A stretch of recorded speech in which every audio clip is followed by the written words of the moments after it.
Est-ce que oui, ça va capter. Hop. Alors on est toujours à Paris, l'acte 53, on est dimanche, donc c'est un peu la deuxième partie de cet acte. Et je voudrais vous faire écouter un petit peu ce que Jérôme a à nous dire. Tu vas nous dire plutôt de quelle armée tu faisais partie, ça m'évitera de dire des bêtises. Voilà, moi je suis béret bleu ciel, donc c'est-à-dire c'est un béret de nuit, donc je suis en mission de paix. J'étais casque bleu pour l'État français. Moi, je suis dans les manifs depuis, on va dire, le mois de mars, vraiment. J'étais sur les ronds-points pendant plusieurs temps, j'ai fait plusieurs manifestations. Là, ça fait des manifestations que je prends de mon béret bleu ciel, mon béret de paix.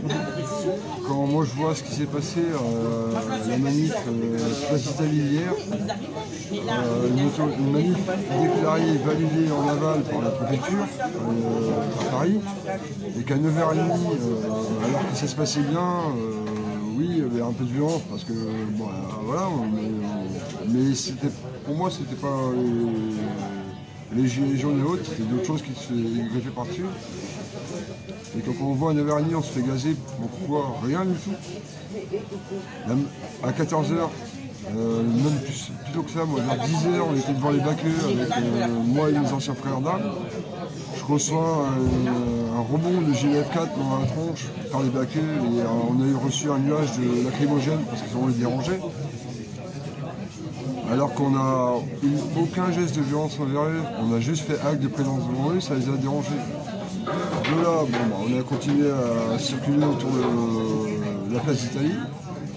Quand on sait qu'à 14h, la manif est interdite, sous quel droit, on ne sait pas, mais bon, c'est pas grave. Et qu'après, on voit qu'à 14h, quand la manif a été interdite, ça a été gazé de partout. On a reçu des GLI F4, on serait cru dans une zone de guérilla urbaine. À 15h, il y a eu un journaliste qui a reçu une GLF4 pratiquement à bout portant.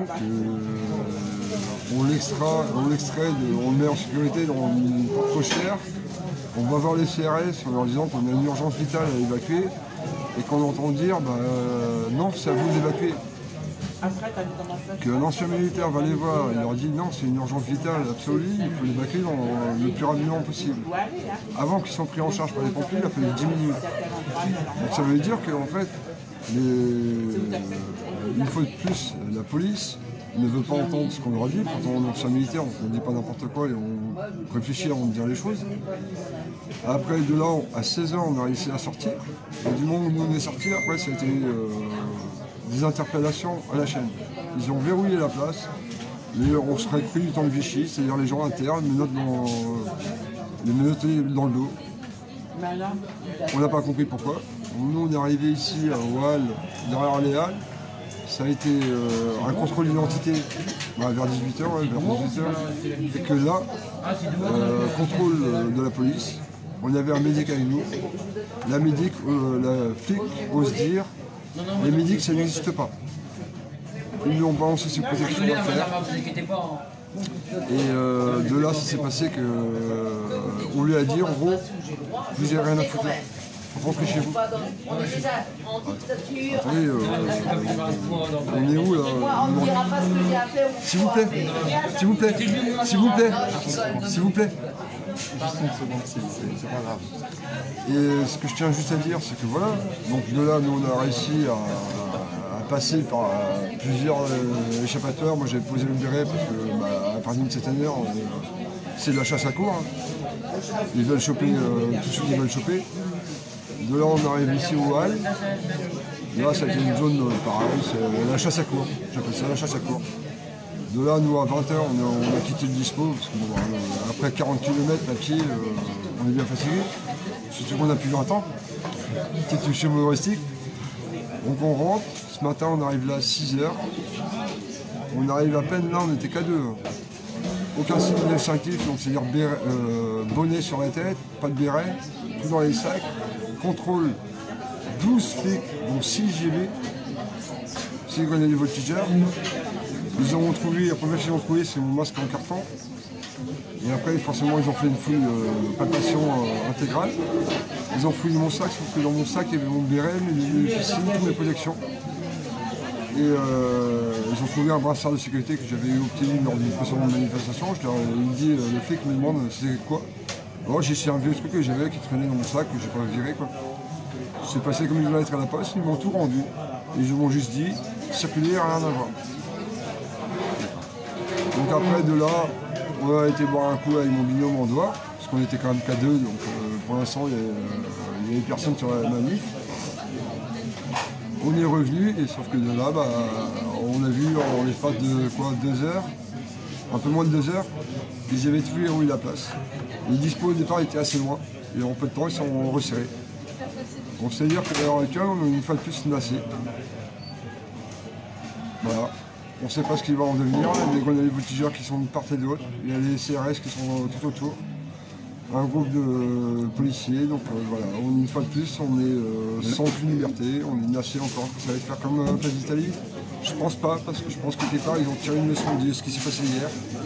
Ils ont enlevé tout ce qui est de barricade. Il y a eu un camion de la ville de Paris qui est venu avec une grue. Il a tout enlevé. Sauf le camion avant qu'il dégage. Et il est resté 1 heure là encore. En fait, on se demande des fois si c'est pas voulu qu'ils laissent du matériel pour qu'on fasse de la casse. Voilà, moi je me rends compte dans plusieurs manifestations. C'est pas les premières, ce sera pas les dernières. Moi, quand j'entends joyeux anniversaire, c'est une manifestation comme ça, mais ça, je peux dire. Le mot joyeux n'a pas rien à foutre là. Ça fait 1 an qu'on est dans la rue, ça fait 1 an qu'on essaie de faire avancer les choses. Et ça fait qu'1 an qu'on nous dit mais non, mais si, vous avez obtenu des choses. On n'a rien entendu. De plus ça va. Nos aïeux se sont battus pour les choses dont on avait besoin. Et que toutes ces choses, au fur et à mesure, les banques, si c'est les banques qui dirigent l'État maintenant, les banques nous enlèvent un par un. Et à ce tarif-là, qu'est-ce qu'on va laisser à nos enfants, nos petits-enfants? On ne sait pas. La merde du peuple. Là, pour moi, de mon visu, on voit ce qu'on subit en manif, on est la merde du peuple. Les civils sont la merde du peuple. Quand on voit qu'un gamin de 16 ans, qui est, je ne sais plus dans quelle région, qui était simple civil, qui est rentré faire ses courses, qui fait flashballer, ce gamin est mutilé à vie. Il va devoir se reconstruire dans la violence. Qu'est-ce qu'il va devenir ce gamin-là dans 20 ans? Quand il va revoir la violence policière, vous croyez quoi? Qu'il va devenir quoi? Après, on s'étonne que les gens deviennent des black blocs. Mais c'est l'État qui le veut que ça. Quand on a subi la répression policière, quand on subit l'oppression, comment voulez-vous qu'on ne réagisse pas à un moment ou à un autre? Moi, je suis entier militaire, j'ai honte de ce que j'ai fait pour l'État français. J'ai honte. Je le porte parce que j'ai besoin de le porter pour faire voir qu'on est là pour aider le peuple. Et que à la manif Climat, la première manif que j'ai fait avec mon béret, on nous a dit merci d'être là. Merci d'être là. Et on est venu discuter avec nous. Et c'est forcément à force que les médias indépendants et que certains médias qui n'adhéraient pas à la cause, qu'aujourd'hui sont là, que là, enfin l'État français, la ministre de Macron ne va pas pouvoir faire le boulot qu'ils ont fait hier à Place d'Italie. Moi je dis que je suis sûr qu'aujourd'hui, on va pouvoir sortir des dispositifs plus pacifiquement que hier, sauf si, là à l'heure actuelle, moi j'ai pas vu beaucoup de black blocs. Sur le mouvement, là, moi perso j'en vois pas. Ça va peut-être devenir, s'ils continuent à laisser là, je pense qu'à un moment, il va falloir qu'ils se rendent compte que s'ils nous laissent là par quelque chose des moutons, il y a un moment ou un autre, ça va bouger, ça va pas leur plaire. Ils veulent de la violence, ils veulent des choses par la répression et l'oppression. Sauf qu'en faisant ça, le Français qui arrête de croire ce qu'on lui fait croire depuis des années, se rend compte et que parquer pendant 4 heures, comme 5 heures, qu'hier on était parqués comme des moutons, il y a un moment on en a marre. Et quand les gens réagiront comme ça, il y a un moment, ça fait quand même le 2e jour. Moi, la personne que j'ai en Bretagne, on ne vient pas là pour rien. On voit qu'au bout de 2 jours, c'est toujours la même chose. On n'a plus le droit de rien. On a le droit de payer pour enrichir les groupes. Si nous, le peuple pauvre, comme j'appelle ça, je pèse mes mots en disant ça, ne travaillons plus, là, ils ont peur au 5 décembre parce qu'ils ont peur que tout le monde se mette en grève. Et là, ça va bouger. Si le 5 décembre, si personne ne bouge, là, ça va bouger. Moi, j'ai vu des éboueurs de Paris me dire le 5 décembre, on est en grève. Donc là, ça va bouger. Et j'en appelle aux anciens militaires, ceux qui sont encore actifs ou non actifs, ou peu importe qui vous soyez, venez avec nous en manif, rejoignez-nous, resserrez les rangs. Putain, sans déconner, vous n'avez pas... Qu'est-ce qu'on vous a appris, les valeurs militaires, c'est quoi? C'est respect et protection du peuple, non? Voilà. Sur ce, Chacun est libre de penser ce qu'il a à penser, mais respect et honneur. Force et honneur. Merci beaucoup. De rien. Merci. Bon ben, vous l'avez tous vu.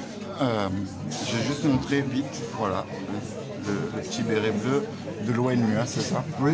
L'armée de l'ONU. Les gens qui ont sacrifié une partie de leur vie pour nous défendre et qui vous disent en live qu'ils ont honte maintenant de ce qui se passe en France. Après, on n'est pas tous dans ce principe-là. Hein. Moi, je te parle pour moi personnellement. Oui, oui, pour vous. Je vous remercie et je vous dis bonne journée à tous.